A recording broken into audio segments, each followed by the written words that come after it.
안녕하세요. 반갑습니다. 초등교사 해피 이선생입니다. 유튜브 해피 이선생 채널을 통해서 여러분들을 만나 뵙다가 이렇게 서부교육지원청, 책으로 소통, 학부모 특강을 통해 새롭게 인사드리게 되어 너무 반갑고 기쁩니다. 오늘은 학부모님들께서 특별히 궁금해하실 만한 초등 자기주도 학습법에 대해서 이야기해 보겠습니다. 자기주도 학습이란 무슨 뜻일까요? 인터넷에서 그 뜻을 찾아보니 학생 스스로가 능동적인 자세로 학습 과정을 이끌어 나가는 학습 활동이라고 나옵니다. 요즘 혼공 열풍이 불고 있습니다. 혼공은 혼자 공부의 줄임말로 관련 TV 프로그램도 있었고 혼공을 다룬 책들도 많이 나왔습니다. 그런데 혼공, 혼자 공부하는 것은 이미 예전에도 있던 개념입니다. 바로 자기주도 학습입니다. 아이가 스스로 계획하고 공부하며 점검할 수 있는 능력이 중요하다는 것입니다. 하지만 현실적으로 일부 아이들을 제외하고는 스스로 공부할 수 있는 능력을 갖춘 아이들은 거의 없습니다. 게다가 초등학생들의 경우에는 극소수의 고학년을 제외하고는 자기주도 학습, 혼공은 불가능에 가깝습니다. 가장 커다란 이유는 무엇일까요? 바로 어릴 때부터 접하게 된 사교육이 주된 원인입니다. 아이들이 스스로 공부해 본 적이 없고 그럴 만한 기회도 없었습니다. 그런데 온라인 수업 이전에는 그것을 잘 몰랐습니다. 그것이 잘 드러나지 않았다는 것이 보다 정확한 말이 될 것입니다. 부모님들께서는 그저 우리 아이가 학교와 학원에 잘 다니니까 공부를 잘하고 있겠구나 라고 생각한 것입니다. 공부는 결국 아이가 스스로 해야 됩니다. 부모님이나 선생님, 학원 강사가 공부를 대신해 줄 수 없습니다. 그러면 어떻게 하면 우리 아이가 혼자 공부하는 습관, 자기주도 학습법을 익힐 수 있을까요? 오늘 5가지의 구체적인 방법에 대해서 자세하게 말씀드리겠습니다. 공부를 하는 건 아이 자신입니다. 공부를 잘하면 소위 좋은 대학교에 가고 돈을 많이 벌 수도 있겠지만 그것보다는 본인이 꿈꾸는 것을 이룰 수 있는 힘이 생깁니다. 그래서 아이가 스스로 공부를 해야 되겠구나 라고 마음먹는 게 중요합니다. 즉, 이유가 있는 공부를 해야 됩니다. 그래야지 뚜렷한 목적의식을 가지고 꾸준하게 공부할 수 있습니다. 우리 아이가 막연하게 꿈을 꾸는 것이 아니라 본인의 꿈을 실제 이루기 위해서 어떻게 해야 되는지를 늘 생각하고 그 꿈에 조금씩 다가설 수 있도록 부모님들께서 옆에서 도와주셔야 합니다. 부모님이나 선생님이 시켜서 강제로 하는 게 아니라 나를 위해, 나의 필요에 의해 내가 지금 해야 되는 일이라는 것을 납득하는 게 우선입니다. 이게 가장 기본이고 자기주도 학습의 기본 전제입니다. 그러자면 부모님이 평소 아이와 자주 대화를 하며 왜 공부를 해야 하는지, 부모님은 어릴 때 어떻게 공부를 했으며 지금 아쉬운 점은 없는지 등에 대해 허심탄회하게 이야기를 나눠야 합니다. 그래서 부모님이 아이와 항상 공감, 소통하며 대화하고 아이가 스스로 고민하며 느낄 수 있도록 옆에서 계속 도와주셔야 합니다. 간혹 꿈이 없는 아이들도 있습니다. 충분히 그럴 수 있습니다. 그런 아이들에게는 다양한 경험을 통해 아이가 무엇을 좋아하며 어떤 소질을 가지고 있는지 일깨워 주셔야 합니다. 가장 좋은 간접 경험인 독서를 꾸준하게 함께하는 것도 괜찮은 방법입니다. 결국 아이가 스스로 공부하는 것을 납득하기 위해서는 어느 날 갑자기 깨닫거나 또는 학년이 올라간다고 스스로 공부하고 싶은 마음이 생기지 않습니다. 예를 들어 점심과 저녁은 몇 시에 먹을 것인지, 간식은 몇 시에 무엇을 먹을 것인지 등은 미리 결정해서 그대로 부모님들이 잘 지켜주셔야 합니다. 그 후 밤에 잠을 자기 전 책상에 앉아서 본인이 아침에 세운 계획을 다시 보면서 오늘 하루 얼마나 잘 실천했는지 스스로 체크하고 반성해 봅니다. 이렇게 계획, 실천, 반성의 공부 습관이 몸에 배이면 나중에 중학교와 고등학교에 진학해서도 커다란 성과를 거둘 수 있습니다. 이렇게 아이 스스로 공부하는 습관을 길러주기 위해서는 기본적으로 부모님들께서 올바른 생활 습관을 바로 잡아 주셔야 합니다.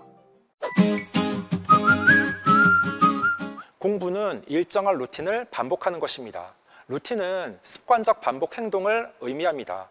대부분의 운동선수들은 매일 반복되는 일상이 있다고 합니다. 아이들도 매일 반복되는 일상이 있고 그 안에 공부가 자리 잡아야 됩니다. 왜요? 아이들의 직업은 학생, 즉 배우는 사람입니다. 그러니까 당연히 아이들의 루틴에 공부가 포함되어야 합니다. 아이들이 공부를 할 때에는 언제나 계획, 실천, 반성의 순서를 반복해야 됩니다.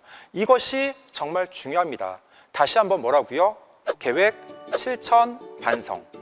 먼저 계획은 연간 계획, 학기 계획, 월간 계획, 주간 계획, 하루 계획으로 세분화합니다.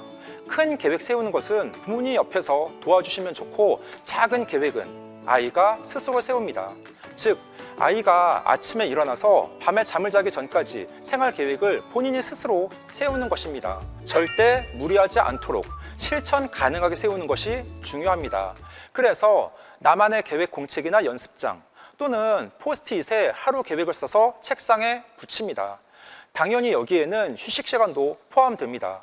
보드게임을 한다거나 잠시 TV 시청을 하며 간식을 먹는다거나. 이 영상을 보는 부모님들도 예전 학교에 다닐 때 방학 숙제로 생활 계획표를 짜는 것이 많았습니다. 그 계획을 짤 때 대부분 아침 먹고 나서 오전 공부, 점심 먹고 나서 오후 공부, 저녁 먹고 나서 밤 공부로 무리하게 계획을 세웠다가 작심삼일을 경험했던 분들이 많으실 것입니다. 그러니까 계획을 세울 때에는 구체적으로 그리고 실천 가능하도록 너무 무리하지 않게 짜야 됩니다. 그리고 그 계획대로 하루를 보냅니다. 계획 세운 것을 실천할 때에는 부모님들의 협조가 필수적입니다. 예를 들어 점심과 저녁은 몇 시에 먹을 것인지, 간식은 몇 시에 무엇을 먹을 것인지 등은 미리 결정해서 그대로 부모님들이 잘 지켜주셔야 합니다. 그 후 밤에 잠을 자기 전 책상에 앉아서 본인이 아침에 세운 계획을 다시 보면서 오늘 하루 얼마나 잘 실천했는지 스스로 체크하고 반성해 봅니다. 이렇게 계획, 실천, 반성의 공부 습관이 몸에 배이면 나중에 중학교와 고등학교에 진학해서도 커다란 성과를 거둘 수 있습니다.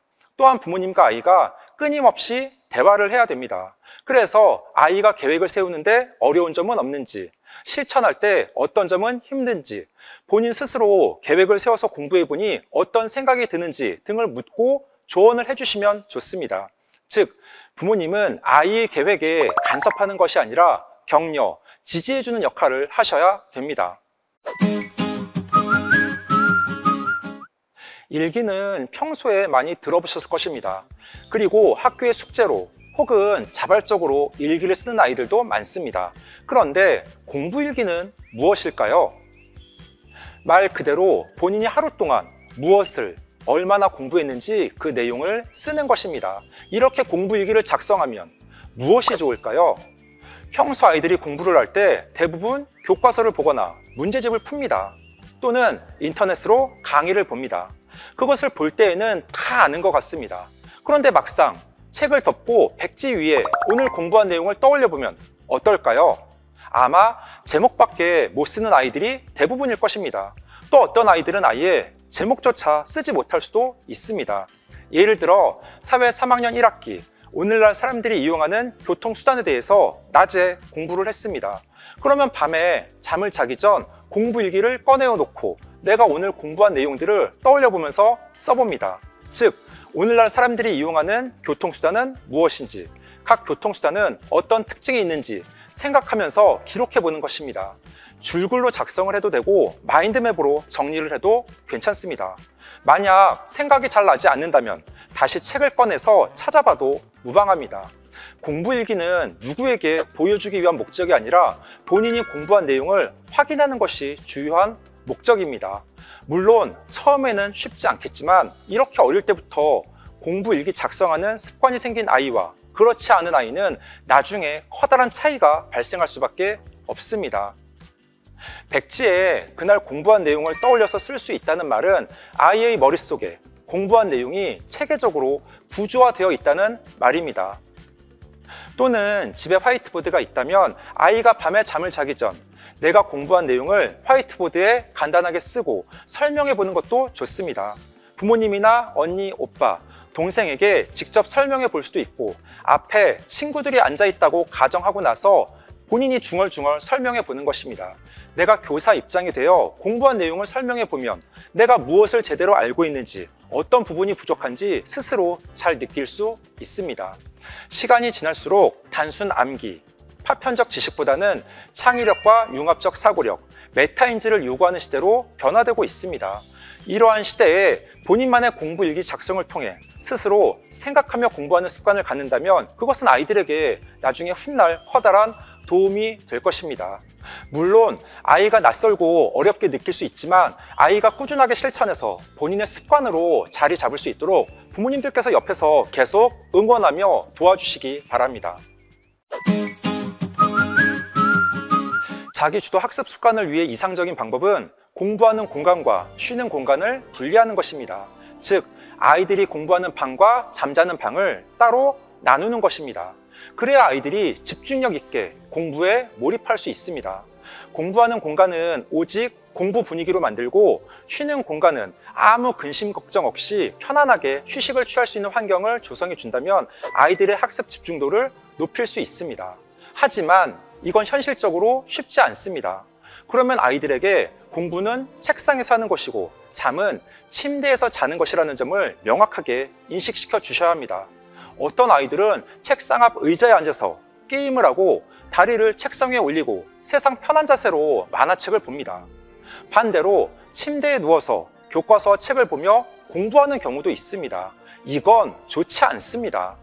또한 데스크탑 컴퓨터나 노트북, 패드 등은 평소 거실에 보관하도록 해야 합니다. 즉, 아이의 공부에 방해가 되는 컴퓨터 기기는 아이 방이 아니라 온 가족이 함께 사용하는 열린 공간인 거실에 둡니다.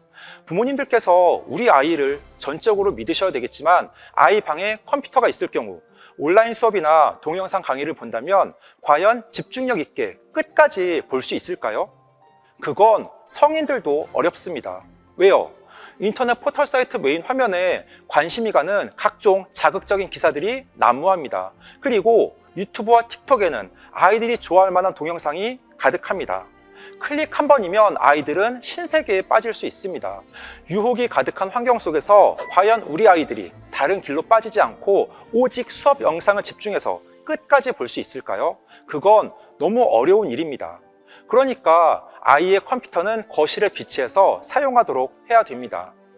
또한 공부하는 시간 동안에는 스마트폰을 잠시 책상에서 치우고 거실에 보관해 둡니다. 우리의 뇌는 집중하기까지 일정 시간이 준비가 필요합니다. 책상에 앉자마자 바로 집중하는 게 아니라 대략 10분 정도의 워밍업 시간이 필요한 것입니다. 그런데 스마트폰을 사용하면 집중력은 다시 떨어지게 됩니다. 그러니까 내가 1시간을 책상 앞에 앉아 있어도 수시로 스마트폰을 보며 공부했다면 정말 집중한 시간은 채 30분도 안 되는 것입니다.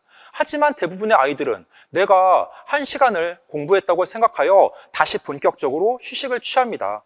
공부를 했으니 그 보상으로 스마트폰 사용을 원하는데 사람의 뇌는 공부할 때에도 움직이지만 스마트폰을 쓰면 더 지치게 됩니다.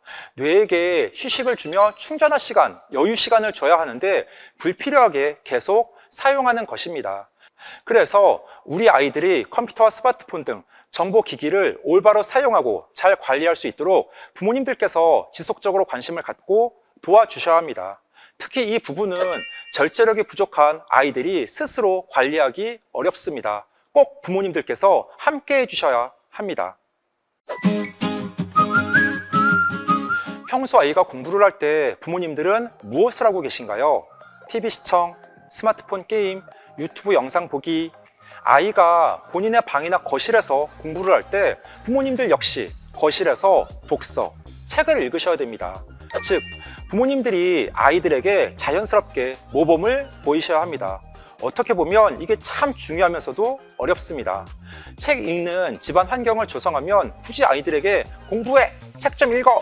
라고 잔소리하지 않아도 아이가 스스로 책 읽는 부모님 옆에 자연스럽게 앉아서 함께 독서를 하며 공부를 할 것입니다. 그런데 사실 이게 쉽지 않습니다. 재미있는 드라마가 많고 예능 프로그램도 봐야 하고 부모님들께서 구독하고 있는 유튜브 채널도 많습니다. 게다가 이 일을 하는 분들은 힘들게 일하고 집에 와서 피곤한 몸으로 편하게 휴식을 취해야 하는데, 그런 상황에서 책을 읽으라고 하니 너무 막막할 수도 있습니다. 하지만 아이의 교육은 학교나 학원에서 전적으로 책임지는 것이 아니라 부모님들이 함께 협력해서 이뤄나가야 합니다. 그리고 부모님이 피곤하고 힘들더라도 독서하는 모범을 보이면 아이는 아주 크게 긍정적인 영향을 받을 것입니다. 아이에게 책을 읽으라고 시키기만 하면 안 됩니다. 독서는 아이뿐 아니라 성인들에게도 유익하고 꼭 필요한 활동입니다. 하루에 3끼를 먹으면 배가 부르지만 하루에 3번 책을 읽으면 현명해진다. 노벨 평화상 수상자이자 전 이스라엘 대통령이었던 시몬 페레스가 한 말입니다. 독서의 필요성과 중요성을 아주 잘 나타낸 말입니다. 부모님도 평소 독서를 하지 않는데 아이들에게만 책을 읽으라고 하면 당연히 아이들은 따르지 않을 것입니다. 독서뿐 아니라 아이들이 자기주도 학습을 하기 위해서는 부모님의 모범과 솔선수범이 꼭 필요합니다. 아이는 부모님을 보고 배웁니다. 우리 아이들이 자기주도 학습 습관을 키워나갈 수 있도록 부모님들께서 함께하며 모델의 역할을 다해 주시기 바랍니다. 공부는 혼자 스스로 해야 합니다. 그리고 아이가 자기주도 학습 습관을 기를 수 있도록 부모님들께서 옆에서 도와주셔야 합니다. 초3만 되면 아이들끼리 서로 누가 공부를 잘하는지 못하는지 다 알고 있습니다. 그리고 공부를 못하는 아이들은 본인도 스스로 공부를 못한다고 인정합니다. 저는 학교에서 단원평가를 자주 보는 편입니다. 단원평가를 본 후 채점한 시험지를 아이들에게 나눠줄 때 한바탕 난리가 납니다. 다 맞은 사람은 누구예요? 누가 제일 잘했어요? 저는 몇 점 받았어요? 아이들은 단원평가 점수에 민감하게 반응하며 커다란 관심을 가지고 있습니다. 그런데 정작 공부는 안 합니다. 사실 초등학교에서 배우는 교과 내용들이 크게 어렵거나 따라가지 못할 내용들이 없습니다. 작년 4학년 저희 반에 한 여자아이가 쉬는 시간 저에게 와서 선생님, 저는 채령이가 너무 부러워요. 채령이는 똑똑해서 공부를 잘하는데 저는 머리가 너무 나빠요. 이렇게 말합니다. 그 아이의 근심 어린 눈빛이 지금도 생생합니다. 그러면 그 아이가 평소 수업 시간에 집중하며 공부를 열심히 하느냐? 아닙니다. 수업 시간에는 매일 교과서에 낙서를 하며 친구들과 장난을 칩니다. 그리고 유튜브 영상을 자주 보고 춤 연습을 하며 스마트폰 게임을 즐겨 합니다. 공부를 안 하니까 못하는 것입니다. 만약에 중고등학생이라면 그동안 학습 결손이 계속 누적되어 수업 내용을 따라가지 못할 수도 있습니다. 하지만 초등학생들은 아직 제대로 공부를 하지도 않았습니다. 머리가 나빠서 공부를 못하는 게 아니라 공부를 안 하니까, 노력하지 않으니까 공부를 못하는 것처럼 보이는 것입니다. 물론 공부가 인생의 전부는 아니지만 아직 제대로 공부해보지도 않은 초등 아이들이 스스로 공부를 못한다고 생각하고 수업 시간 고개를 숙이며 의기소침한 모습을 보이면 정말 마음 아프고 안타깝습니다. 학교에서 교사도 최대한 노력해야 되겠지만 적어도 초등 시기에는 부모님들께서 보다 관심을 갖고 우리 아이의 학교생활 및 학습에 신경 쓰고 도움을 주셔야 합니다. 지금까지 아이와 공감, 소통하는 자기주도 학습법이라는 주제로 이야기해 보았습니다. 크게 5가지였습니다. 첫째, 아이가 스스로 공부하는 것을 납득해야 합니다. 둘째, 공부는 일정한 루틴을 반복하는 것입니다. 매일 계획, 실천, 반성의 루틴을 생활화해야 합니다. 셋째, 매일 공부 일기를 씁니다. 넷째, 공간의 효율적 활용과 올바른 정보기기의 사용입니다. 끝으로 5째, 부모님의 솔선수범입니다. 우리 아이가 앞의 5가지 사항을 잘 익혀서 스스로 공부할 수 있는 자기주도 학습 능력을 갖춘 아이로 성장할 수 있도록 부모님들께서 항상 옆에서 공감, 소통하며 관심 가져주시기 바랍니다. 오늘 영상이 여러분들께 조금이라도 도움이 되었으면 좋겠습니다. 이상 초등교사 해피 이선생이었습니다. 감사합니다.